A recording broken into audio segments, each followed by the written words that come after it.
कैसी बात कर रही हो अमृता? मैं तुमसे सच्चा प्यार करता हूँ। तुम्हें मुझ पर यकीन नहीं है? कैसे करूँ यकीन? जो इंसान मेरे लिए एक झूठ नहीं बोल सकता, वो क्या करेगा? वो शुरू से जिद्दी है, किसी की बात नहीं सुनती। ये पुलिस स्टेशन भी मैंने जो उसे भेजा, बहुत समझा बुझा कर भेजा। अब सच क्या है मैं नहीं जानता, लेकिन पुलिस जो नैना के बारे में बातें कर रही है वो अच्छी बात नहीं। अंकल, पुलिस एक भी कदम आगे नहीं बढ़ पा रही है जब तक नैना उन्हें जवाब नहीं दे देती। वाह डैडी जी, आप भी कमाल करते हैं। अगर उस वक्त मैं चाचा जी की बात नहीं मानती तो वो मुझ पे नाराज होते, और अगर मान ली तो आप लोग मेरे पीछे हाथ धोकर पड़ गए हैं। चलिए, मैं मानती हूं कि चाचा जी के केस में मुझसे गलती हुई, मुझे उन्हें अकेले नहीं जाने देना चाहिए था। लेकिन रणवीर के केस में मेरा क्या लेना देना है? सिर्फ एक उस शिखर ने कह दिया है कि उन दोनों के बीच मुझे लेकर बात हुई थी, तो आप सब मान गए, जबकि वो शिखर खुद गुनाहगार है और झूठ का मुखौटा लगाकर घूम रहा है। लेकिन आप लोगों को क्यों दिखाई देगा? बेटा, किसी शरीफ इंसान के ऊपर ऐसे इल्जाम नहीं लगाना चाहिए। ये समझदार लोगों का काम नहीं है। गुड डैडी जी, आपको वो शरीफ दिखाई देता है और आपकी खुद की बेटी आप सबको क्रिमिनल दिखाई दे रही है। एक गैर इंसान, उस पर आपको इतना भरोसा है, और आपकी खुद की बेटी पर आपको बिल्कुल भी भरोसा नहीं है। वो आप सब लोगों को क्रिमिनल दिखाई दे रही है। एक खामखा का शक, उसकी वजह से आप सबने मिलके उसे जेल भेज दिया और उसने उफ तक नहीं की। वो सहन करता रहा और तुमसे पुलिस ने थोड़ी सी पूछताछ कर ली तो तुम तमतमाने लगी। क्यों ना तमतमाऊं डैडी जी, वो चुप था क्योंकि वो अच्छी तरह से जानता था कि उसने गलत किया है। और आपकी शय की वजह से वो आपकी बेटी के साथ गलत पे गलत किए जा रहा है। क्या गलत किया उसने तुम्हारे साथ? बताओ। देखो, बताओगी नहीं तो मुझे नहीं पता चलेगा। अगर वाकई उसने तुम्हारे साथ कुछ गलत किया तो मैं उससे जाके बात करूंगा। क्या गलत नहीं किया उसने मेरे साथ? उसने जानबूझकर रणवीर को बाहर बात करने के लिए बुलाया, जबकि वो ईशान के सामने भी उससे ऑफिस में बात कर सकता था ना। लेकिन नहीं, उसने उसे बात करने के लिए बाहर बुलाया और वहां उससे धोखे से किडनैप करवा दिया। और अब पुलिस के सामने ये कहकर पल्ला झाड़ रहा है कि उन दोनों के बीच मुझे लेकर बात हुई। अब उन दोनों की बात के बीच में मैं कहां से आ गई डैडी जी? अरे हो सकता है तुम्हें लेके ही उन दोनों के बीच में बात हुई हो। रणवीर उससे मिलके फिर चला गया था। ये वाली बात तो आसपास के लोग भी बोल रहे हैं, तो अब बताओ इसका क्या मतलब हुआ? कि शिखर सच बोल रहा है या झूठ? वो सच बोल रहा है। ऐसा आप सोच रहे हैं डैडी जी, क्योंकि उसने आपकी आंखों पर शराफत का चश्मा चढ़ा रखा है। लेकिन एक बार मेरी जगह आकर देखिए ना, क्या वो ऐसा करके सही कर रहा है? देखो बेटा, शिखर गलत इंसान नहीं है और ना ही वो कुछ गलत कर रहा है। तुम तो मेरी बेटी हो, तुम गलती से भी कोई गलत नहीं कर सकती। इसलिए बेटा, पुलिस को दोष देने से कोई फायदा नहीं है। पुलिस जो अपना काम कर रही है उसे करने दो। तुम सिर्फ पुलिस के साथ कोऑपरेट करो, सहयोग दो। जरूर करूंगी डैडी जी, लेकिन अगर वो मुझ पे भरोसा करेंगे, लेकिन अगर वो मुझ पे शक करेंगे और मेरी बात नहीं मानेंगे, तो मैं उनके साथ बिल्कुल भी कोऑपरेट नहीं करूंगी। और आप भी देखना, मैं उनको ऐसा उलझाऊंगी कि पूरी जिंदगी भर वो सुलझ नहीं पाएंगे। आप भी देखना डैडी जी।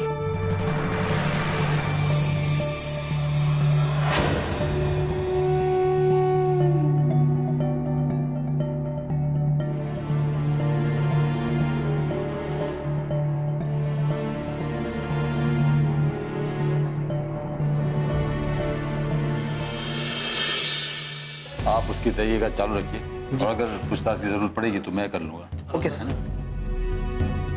अरे चड्डा जी आइए, बैठिए। Thank you please. अब चलिए चड्डा और ये चड्डा जी, 10 मई को जिस दिन रणबीर का किडनैप हुआ था उस दिन शाम को 5 बजे आपके ऑफिस में रणबीर का फोन आया था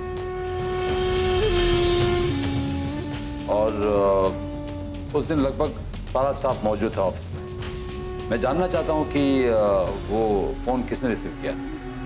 सर सारे फोन रिसेप्शन पर ही आते हैं और रिसेप्शनिस्ट ही उठाती है। उस दिन रिसेप्शन पर कौन था? सर उस दिन तो वो आई नहीं थी।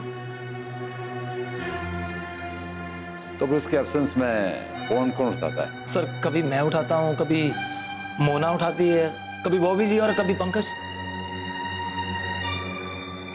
तो क्या आपने कोई फोन रिसीव किया था? हाँ सर, 2-3 फोन मैंने रिसीव किए थे, वो भी लंच से पहले। मोना जी आपने? सर मैंने तो उस दिन बहुत सारे कॉल्स रिसीव किए थे और साइड से हमारे पर्सनल कॉल भी आए थे, लेकिन मैंने रणवीर सर का कॉल नहीं रिसीव किया। अच्छा ये बताइए, उस दिन शाम को 5 बजे आप कहाँ थी? सर मैं टाइम ठीक से तो नहीं बता सकती, लेकिन हम लोग रिपोर्ट तैयार कर रहे थे। हम कौन? सर मैं और ऑफिस के 2-3 स्टाफ वो रिपोर्ट तैयारी कर रहे थे। शाम तक ईशान सर को और रणवीर सर को देनी थी। कब से कब तक? मेरा मतलब है फाइनल रिपोर्ट बनाने में कितना वक्त लगा था? सर वही 3 बजे से लेके शाम 7 बजे तक। उस दरमियान आपने किसी का फोन उठाया था?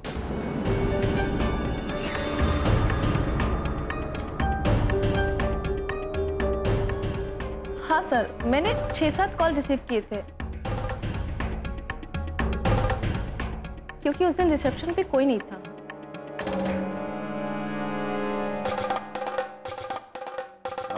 चड्ढा जी। जी सर। एक काम करिए, क्या मुझे उस दिन के जिसने फोन उठाए, जिसने फोन रिसीव किए थे, उनके बारे में पूरी डिटेल्स मिलेगी? सर ये कैसे पॉसिबल हो सकता है? हमने सारे स्टाफ से पूछा, पर रणवीर सर की किसी से बात नहीं हुई। चड्ढा जी, आपके ऑफिस के लैंडलाइन पर रणबीर के मोबाइल से ठीक 5 बजे 50 सेकंड बात हुई है।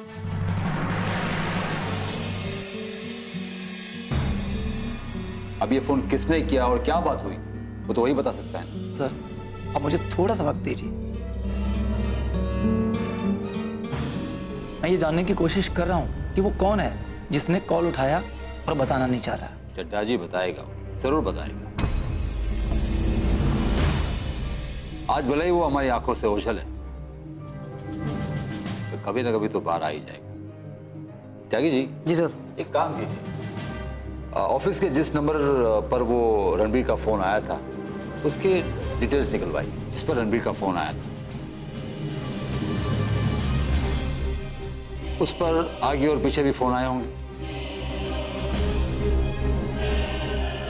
जिसने आगे और पीछे वाले फोन रिसीव किए हैं, उसने रणबीर का फोन भी रिसीव किया होगा।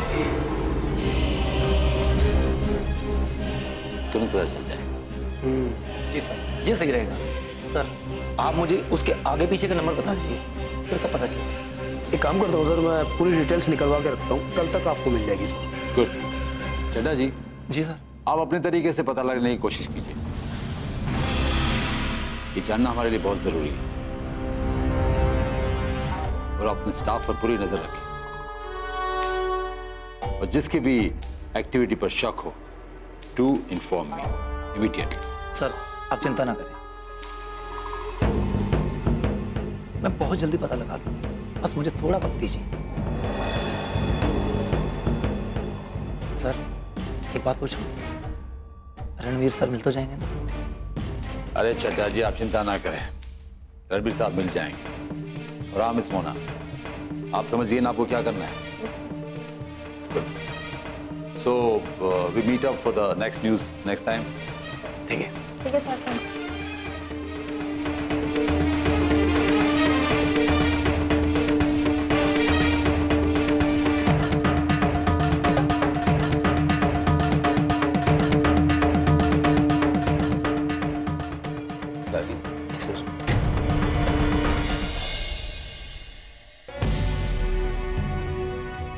Good evening sir. Good evening. आइए आइए चड्ढा जी, बैठिए। Yeah I just talk to you later ना। या हाँ बताइए चड्डा जी, कहाँ से आ रहे हैं इतनी रात को? कुछ नहीं सर, पुलिस स्टेशन से आ रहा हूँ। पहले मोना को घर पे छोड़ा, फिर सोचा आपसे मिलता चलूं। अच्छा किया। अच्छा ये बताइए कि क्या बात हुई पुलिस स्टेशन? कुछ नहीं सर, उनका कहना यह था कि पता लगाकर बताइए कि रणवीर सर का फोन किसने उठाया था। अब सर आप बताइए, हमारे ऑफिस में इतना बड़ा स्टाफ है, अब ये फोन किसने उठाया कैसे पता चलेगा? और उस दिन तो अपनी वो अंजलि रिसेप्शनिस्ट वो भी नहीं आई थी। वो सब तो ठीक है चड्डा जी, पर यह भी तो सच है ना कि रणवीर ने कॉल किया था। अब जब कॉल किया था तो किसी ना किसी ने रिसीव भी किया ही होगा।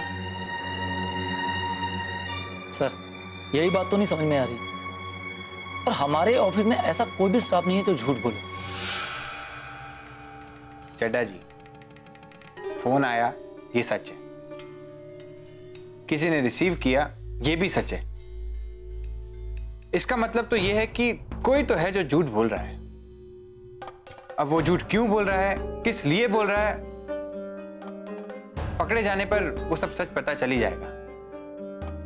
एनीवेज आप ये बताइए कि पुलिस क्या चाहती? सर वो उस नंबर की डिटेल निकलवा रहे हैं जिस पर रणवीर सर का फोन आया था। और सर उस कॉल के पहले किसका कॉल आया और बाद में किसका कॉल आया, जिसने भी वो कॉल उठाया होगा उसी ने रणवीर सर का फोन उठाया।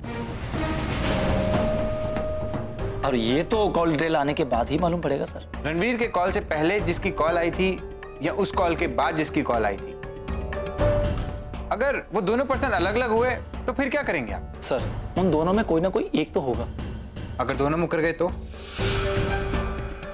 चड्डा जी हमारे ऑफिस में सीसीटीवी कैमरास लगे हुए हैं, आप उनकी फुटेज क्यों नहीं चेक करा लेते? तो वहीं से पता चल जाएगा। सर यही तो स्यापा है, उस दिन 3 कैमरे खराब थे और उनका ठीक होने का काम शुरू था। इसके लिए सारे कैमरे बंद कर रखे थे। कमाल है चड्डा जी, सारी चीजें एक साथ में हो रही। मुझे तो यह लगता है कि रणवीर की फैमिली के साथ बहुत बड़ी साजिश रची जा रही है।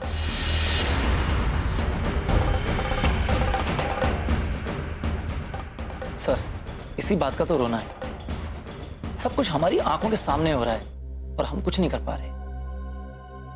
सर मुझे लगता है कि ये साजिश रणवीर सर की फैमिली के साथ नहीं, आपके और नैना जी के साथ भी रची जा रही है। मैं कुछ समझा नहीं चड्डा जी। सर वो जो भी है बहुत चालाक और समझदार है। उसने बड़े साहब को मारा तब नैना उनके साथ में थी और आपने मसूरी उनको कॉल किया था। वो इस बात का पूरा फायदा उठा रहा है। रणवीर सर आपसे मिलने आए और फिर वो नैना जी से मिलने गए, तभी उनका किडनैप हो गया। वो इंसान यही चाहता है कि आप और नैना जी आपस में झगड़ा करते रहें और वो इस बात का फायदा उठाता रहे। बात तो आप सही कह रहे हैं चड्डा जी, लेकिन नैना इस बात को समझती क्यों नहीं? देखो अगर नैना मुझसे पंगे लेगी ना तो मैं उसे छोड़ूंगा नहीं। बस सर वो इसी बात का तो फायदा उठाना चाहता है। उसको पता है आपका और नैना जी का आपस में टशन है और आप एक दूसरे को पसंद नहीं करते। आपकी बात में दम है चड्डा जी, लेकिन नैना इन सब बातों को नहीं सोचती। वो तो मुझे नीचा दिखाने के लिए बहाने ढूंढती रहती और कोई कसर नहीं छोड़ती उसके लिए। सर आपको तो पता है ना कि उनको ईगो प्रॉब्लम है, बस आप थोड़ा कंट्रोल कर लीजिए। आप दोनों की बेवजह लड़ाई का तीसरा तो फायदा उठाएगा ना सर। तो क्या करूं चड्डा जी, जब नैना मेरे साथ ऐसा करती है तो मुझसे कंट्रोल नहीं होता है। वो तो वालिया अंकल है जिनकी वजह से मैं चुप बैठा हुआ हूं। सर इस वक्त हालात ऐसे हैं कि चुप रहना ही अच्छा होगा, ये हम सबके लिए अच्छा है। और वैसे भी दुश्मन छुप कर वार कर रहा है, इससे बचने का यही सही तरीका है सर। सर मैं चलूं? ठीक है चड्डा जी, गुड नाइट।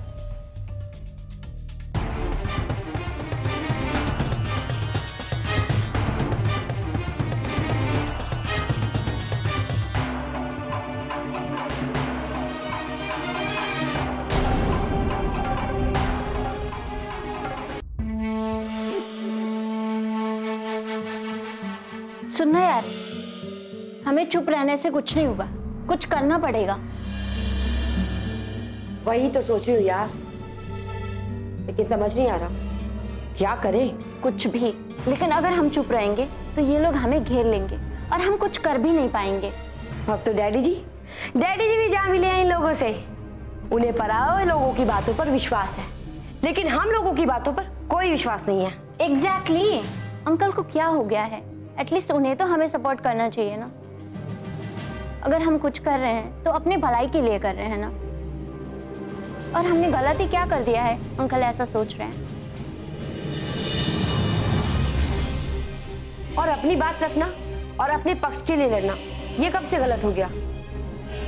पर इन लोगों को बात समझ आए तब ना। पर तू मुझे एक बात बता, मैंने तुझे कहा था ना कि पुलिस स्टेशन में जो मैं कह रही हूँ वही कहना। तो तूने ये क्यों कहा कि हम लोगों ने खाना रेस्टोरेंट में खाया? क्या मैंने कब बताया है? मैंने तो रेस्टोरेंट की बात भी नहीं की। क्या? हाँ। तूने इंस्पेक्टर पांडे को ये नहीं कहा? एक मिनट अमृता, अब मेरी समझ में आया। ये इंस्पेक्टर पांडे हम लोगों के साथ चाल चल रहा है। हमें इससे बच के रहना पड़ेगा। तो तूने क्या बोला उन्हें? तूने ये तो नहीं बताया कि मैं झूठ बोल रही हूँ? अरे नहीं यार, पागल है क्या? ऐसे पुलिस वालों को तो मैं ऐसे ही घुमा देती हूँ। तान्या नहीं हूं मैंने इंस्पेक्टर पांडे को उसी वक्त घुमा दिया, लेकिन अब हमें अलर्ट रहना पड़ेगा। तो ठीक कह रहे हैं, इतना जल्दी ये पांडे पीछा छोड़ने वाला नहीं है। और अब तो अंकल भी उसका सपोर्ट कर रहे हैं। तो कहने देना, क्या फर्क पड़ता है? वैसे भी मैं डैडी जी को साफ साफ कह चुकी हूँ कि मुझे जितना पता था मैंने पुलिस वालों को बता दिया। इसके आगे कुछ भी मैं बताना जरूरी नहीं समझती। पांडे तो पांडे, वो त्यागी, वो भी इतनी प्यार से, देखा नहीं उस दिन मुझे बुला के प्यार से बात निकालने की कोशिश कर रहा था। ये सब उस शिखर का काम है, मैं उसे छोड़ूंगी नहीं। जिसे भी मिलता है उसे अपना बना लेता है। पता नहीं ऐसी कौन सी घुट्टी खोलकर पिलाता है। मैंने तो सुना है कि सुखी आंटी ने उसे प्रोजेक्ट संभालने के लिए कहा है और वो रोज ऑफिस भी आता है। कहीं ऐसा ना हो कि वो हमारा पता साफ कर दे। इतना आसान नहीं अमृता, लेकिन चाची जी का उसे ऑफिस भेजना हम लोगों के लिए अच्छा नहीं है। तुम जाके चाची जी को समझाती क्यों नहीं हो? नहीं अमृता, मैं अभी चाची जी के पास नहीं जा सकती, नहीं तो वो भी और लोगों की तरह मुझसे सवाल जवाब शुरू कर देंगी। और मैं अब थक चुकी हूँ, किसी के भी सवाल का जवाब और मैं नहीं दे सकती। रही बात शिखर की, तो उसे ऑफिस से निकालना मेरा चुटकी का काम है। मैं जानती हूँ नैना, तो चुटकी में ये काम कर सकती है, लेकिन जरा आराम से, क्योंकि हालात हमारी फेवर में नहीं है अभी। सही कह रही हो, डैडी जी को अपने फेवर में करना बहुत जरूरी है, नहीं तो सब कुछ गड़बड़ हो जाएगा। अच्छा तो करते हैं ना, ये कौन सी बड़ी बात है? बड़ी बात है अमृता, तुम डैडी जी को जानती नहीं हो। डैडी जी की नजर में जो बात सही नहीं है वो उस बात को कभी सपोर्ट नहीं करेंगे। तो अब क्या करेंगे हम? हमें उनके बिना ही लड़ना होगा। डैडी जी भले ही हमारे साथ ना खड़े हो, पर उनकी तरफ भी नहीं होने चाहिए, क्योंकि अगर डैडी जी उनकी तरफ खड़े हो गए ना तो हम जीत भी नहीं पाएंगे। हम वही करेंगे। अब अंकल को कॉन्फिडेंस में लेते हैं और हमें कोई नहीं हरा सकता। कोशिश करते हैं, क्योंकि मेरा मकसद सिर्फ और सिर्फ जीतना है। हार तो मैं बर्दाश्त भी नहीं कर सकती। ये बात तो डैडी जी भी बहुत अच्छे से जानते हैं।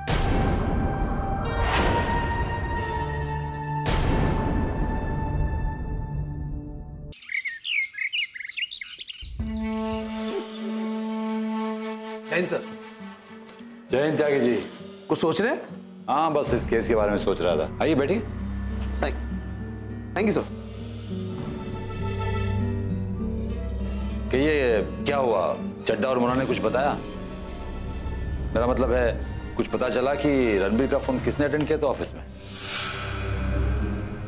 नहीं सर, अभी तो कुछ पता नहीं चला है, हम लोग पूरी कोशिश कर। त्यागी जी, प्रेशर बना के रखिए उन पर। हमारे लिए जानना बहुत जरूरी है कि रणबीर का फोन किसने अटेंड किया था, तभी तो उसके बाद हमें कम से कम एक रास्ता तो मिलेगा। सर मान लीजिए अगर कोई ऑफिस में ये जिम्मेदारी ले लेता है कि मैंने फोन उठाया, फिर काम की बात ना निकली तो फिर हम क्या करेंगे? क्या त्यागी जी, पॉजिटिव सोचा कीजिए, हमेशा नेगेटिव क्यों सोचते हैं? सोचिए अगर रणबीर शिखर से मिलकर ऑफिस ने फोन करके नैना के बारे में पूछा होगा तो उस शख्स ने बताया होगा कि नैना मंदिर गई है, तभी रणबीर सीधा मंदिर पहुंचा होगा। ऐसा भी तो हो सकता है। हो सकता है सर, पर एक बात मेरी समझ में ये नहीं आ रही है सर कि उसके पास नैना का मोबाइल नंबर था। वो चाहता तो नैना के मोबाइल नंबर पर फोन कर सकता था। उसने उसके ऑफिस के लैंडलाइन पर फोन किया, क्यों? आप सही कह रहे हैं त्यागी जी। ये भी तो हो सकता है कि रणबीर सोच रहा होगा कि नैना को पता है कि वो शिखर से मिलने गया है। हो सकता है नैना फोन पर ही पूछने लगी और रणबीर चाहता हो कि वो सामने जाके बात करे। हो सकता है सर, हो सकता है, पर इस बात का जवाब तो वही आदमी दे सकता है ना सर जिसने ऑफिस में रणबीर का फोन उठाया था। इसलिए कह रहा हूं त्यागी जी कि हमारा ये जानना जरूरी है कि फोन किसने अटेंड किया, तभी हम कुछ आगे बढ़ पाएंगे। और बिना वजह अमृता और नैना को हम कब तक बुलाते रहेंगे? सर बात तो आप बिल्कुल ठीक कह रहे हैं, पर हैरानी की बात यह है कि सर वीरेंद्र के केस में उसके घर वाले और उसके ऑफिस वाले हमें कोऑपरेट करने को तैयार ही नहीं है। ईशान और आकांक्षा हमसे मिल नहीं सकते, शिखर और तान्या पल्ला झाड़ चुके, नैना और वो हमसे मिलना नहीं चाहती हैं सर, और वो सुखी है ना, उनको कुछ मालूम ही नहीं है। यस, इसलिए मैं श्योर हूं कि दोनों ही केस में कोई अपना इन्वॉल्व है। And by hook and crook हमें पता लगाना ही होगा। एटलीस्ट कहीं ना कहीं से शुरुआत तो करनी पड़ेगी।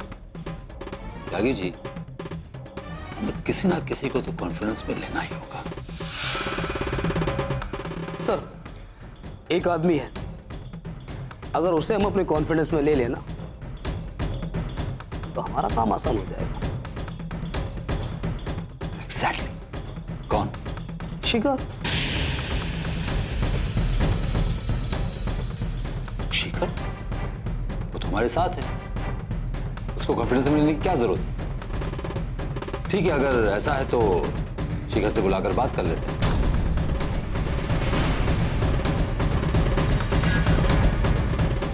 पता नहीं बात बात पे भड़क जाती है।